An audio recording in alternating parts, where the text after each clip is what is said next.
Praise the lord. నేటి దిన వాగ్దానము. నా శత్రువు ఎదుట నీవు నాకు భోజనము సిద్ధపరచుతువు. కీర్తనలు 23:5. షునేము స్త్రీ ఎలీషా కొరకు గదిలో ఒక బల్ల వేసింది.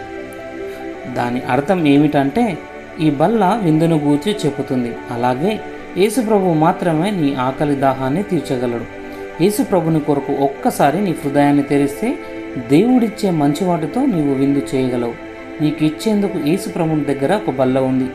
నీకు ఆకలేస్తే నా బల్ల దగ్గరకు వచ్చి తిను, నీకు దాహం వేస్తే నా దగ్గరకు వచ్చి త్రాగు అని చెప్పుతున్నాడు. కొంతమంది వారానికోసారి బల్ల దగ్గరకు వస్తారు.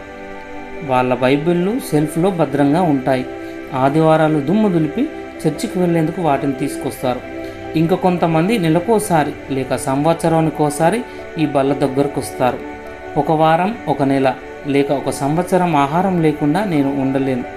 రోజుకు 3 సార్లు తినవలసిందే. దేవుని వాక్యమే మనకు ఆహారం. అది మనకు జీవాన్ని ఇస్తుంది. దేవుడు ఎన్నో మంచి ఈవులను ఇస్తుంటే మనం వాటిని వదిలేస్తున్నాం. యెహోవా ఉత్తముడని రుచి చూచి తెలుసుకొనిడి. ఆయన మంచితనాన్ని నిజంగా రుచి చూసావా? ప్రార్థన. నాయన తండ్రి, నీతో పాటు విందు చేయుటకు నాకు నీవిచ్చిన ఆధిక్యతకై వందములు. రాజుతో కలిసి వికలాంగులు విందు చేసినట్టు ఒకప్పుడు వికలాంగుడిగా ఉన్న మమ్మల్ని నీవు లేవనెత్తినందుకు వందనములు. నీ గొప్ప అద్భుతమైన కృపకై వందనములు. సాటిలేని యేసు ప్రభుని నామంలో ప్రార్థిస్తున్నా. ఆమెన్.